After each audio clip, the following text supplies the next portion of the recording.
What's up, YouTube? Prodigal Son. We're on Zero Hedge, and I found something really interesting. I've been trying to tell you guys this for how long now, and it's hard to get proof that this is something they actually do. Well, I found it. So, we're going to go over this article real quick on Zero Hedge, and this proves a lot of what I've been saying over the years. So this is about were U.S. citizens tracked via secret COVID decree violation scores. So yes, this is about tracking, but it's about more than just tracking. Tens of millions of U.S. citizens were given a COVID-19 decree violation score as a result of a data harvesting program conducted during the first lockdown by voter analytics from PredictWise. These COVID-19 decree violation scores were calculated by analyzing nearly 2 billion global positioning systems, pings, to get real-time, ultra-granular location patterns. People who were on the go more often than their neighbors were giving a high COVID-19 decree violation score, while those who mostly or always stayed at home, being good little boys and girls, were given a low COVID-19 decree violation score. Claims scumbag, Tom Parker, some dude, I don't know if he's a scumbag, probably. Most of these people are. The data collected was then used by PredictWise to help Democrats target over 350,000 COVID-concerned Republicans with campaign ads relating to virus prevention measures. Now, on both sides of the fence, Republican and Democrat, back when this all started, don't forget that the Trump, that great guy that everybody thinks is the best president ever, started the vaccine, signed the country over to FEMA, who we're still under today. Even though Joe Biden declared that the pandemic was over, right? He just said that a couple weeks back. But yet here we are, still dealing with this stupidity.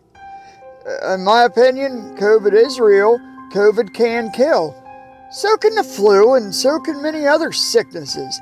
And let's not forget who invented this technology. Dr. Fauci? I'm sure you know who I mean. Yeah. Do you really want to keep trusting these people? It gets better.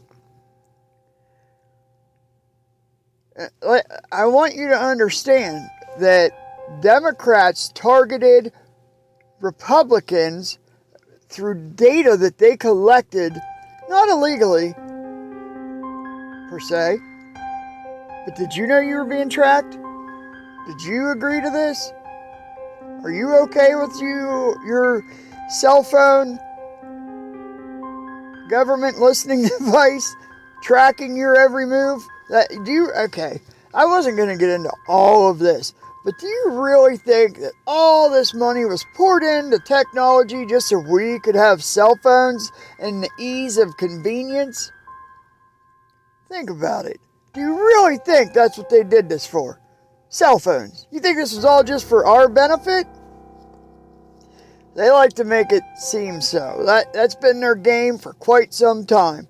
And the people have fallen for it for quite some time. Aren't you sick of being fooled and made to feel like you're stupid because they're always 35,000 steps ahead of us? I'm sick of seeing it. This PredictWise understood that there were potential pockets of voters to target with COVID-19 messaging and turned high-dimensional data covering over 100 million Americans into measures of adherence to COVID-19 restrictions during deep lockdown. I'm sorry, I'm just being stupid because the frustration. I have to make myself joke and laugh about this, or I'd get really upset.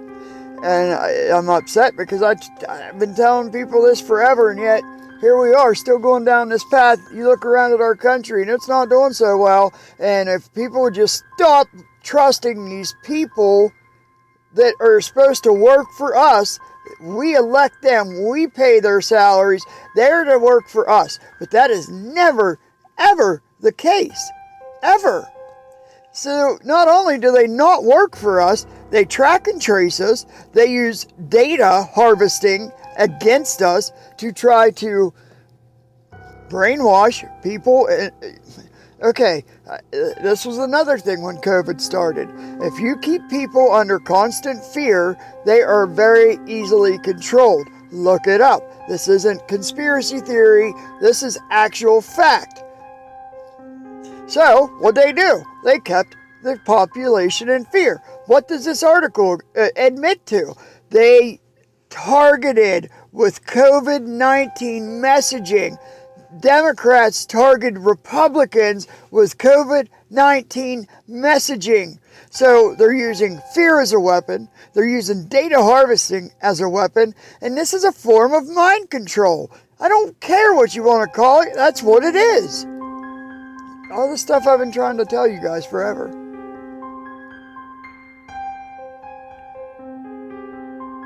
And now we're in a situation where we don't know how we're even going to get out of it if we wanted to try to get out of it.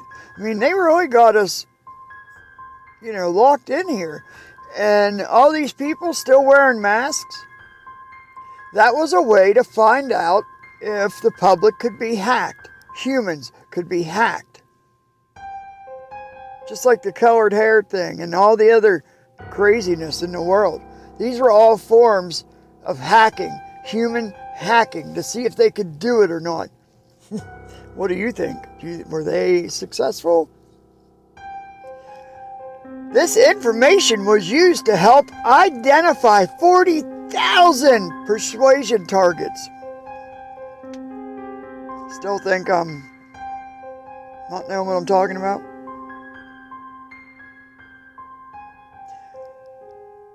For the Senate candidate Mark Kelly, who was subsequently elected. Wow. Brainwashing worked. They convinced the Republicans to vote Democrat because their side was handling it better. Both sides were in on it. I mean, it was obvious. There were a couple Republicans that talked out against it, but it was a very bipartisan way of handling it. They were all in on it. But the Republican voter side were the people that wanted their freedom still, and the Democrat side was like, no, you got to give your body over to science and get injected with some mystery goo, and we don't know what it's going to do to you, but you can't sue the company because they're not suable. The pharmaceutical companies aren't suable because that was some legislation they pushed, and you won't really know what was in it for 60 or 70 years because, that's information they didn't want to let out. So they have to fool us. Most people you think aren't going to be fooled are the ones getting fooled because of fear. It gets a little bit better. As we highlighted through the COVID lockdowns, chilling components of the surveillance grid were weaponized against ordinary people. The exact same thing I'm talking about right now. At one point, a senior government minister in Australia refused to rule out citizens being forced to wear electronic ankle bracelets, even if they were fully vaccinated, to make sure they were complying with home quarantine orders.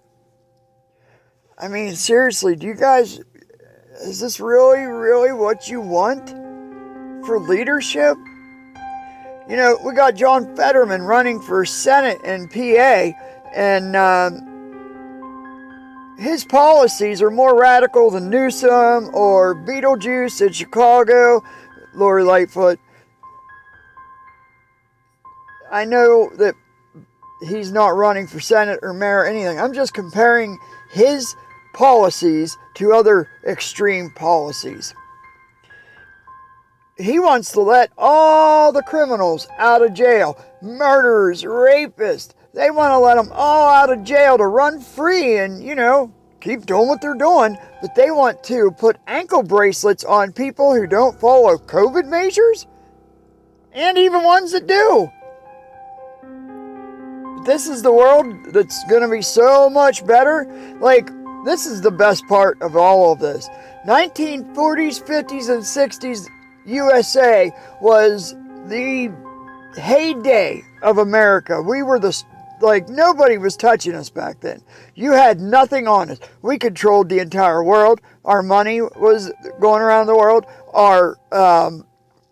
We made everything the world had. Everybody in the world wanted that made in the USA tag because we made the best products in the world. They were all made extremely well, overbuilt. They lasted forever. And now we have Chinese crap that breaks the moment you take it out of the packaging, or it's broken before you even get it out of the packaging. And Americans are left being screwed and being tracked and traced while our country sinks into oblivion. And the one thing that would have brought us out of it was the pipelines that I have a hard time not saying certain things that I really want to say. If you want to know the name that I'm thinking for this guy, go look up the name for, when you go hunting, you're the hunter, biding your time. Hunter, biding your time.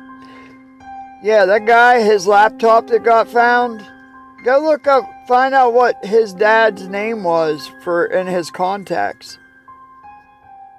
I can't even begin to even try to tell you on here, but it's mind-blowing. Conservative MP Jeremy Hunt, who was recently promoted to become Chancellor of the something, I don't know, called for the government to use GPS tracking technology to ensure Brits were complying with COVID-19. Daily contact with those asked to self-isolate using GPS tracking to monitor compliance if necessary as happens in Taiwan and Poland. Police in the UK also use surveillance drones to monitor and threaten people who dared go out into the remote countryside to walk their dogs. In Australia, tracking drones were deployed to catch people who didn't wear a mask outside and keep track of cars that traveled further than 5 kilometers from home. Gee, can't wait. Can't wait to see what they got planned next when they take the next one, because there are massive fuel shortages happening right now on the East Coast. Anything to keep you from driving your car and driving to the polls to get elected, or to vote to elect somebody else. They know that they're not getting reelected. They know they stole the last one. So what do you think they're going to do this time? You really think you guys are going to get a fair election this time? I haven't voted my whole life because I always believed this was a total circus. And why do I believe that even more so? But yes, we have to play the game and we have to get out there and vote. I did register to vote this year, so did my wife. And we're going to try to do our part.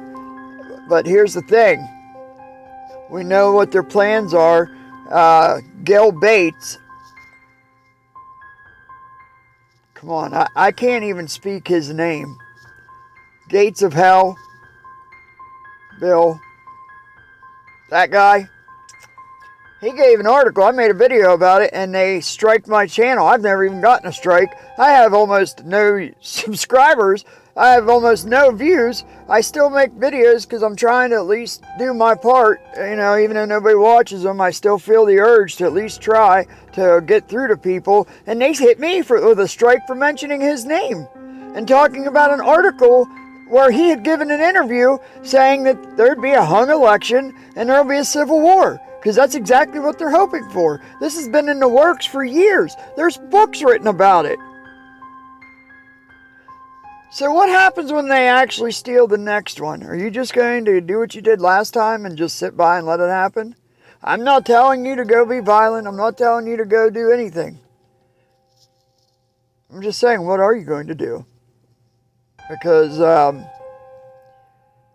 Klaus Schwab, the World Economic Forum guy, has admitted that elections aren't going to be fair because the people can't be trusted to make the right decision. Gil Bates, he's admitted that there's going to be a hung election. So, I don't know. All I know is that there's no way that I would just sit by and let my country get destroyed. I mean, I'm not sitting by now. It's just that this coming November is going to be like no other time in this country before. And it's just going to not be good. So just do your best to be on the right side of things and, be there to take care of your family. Stock up on whatever you can afford to stock up on because this is going to be a bad winter. I'm praying for us all.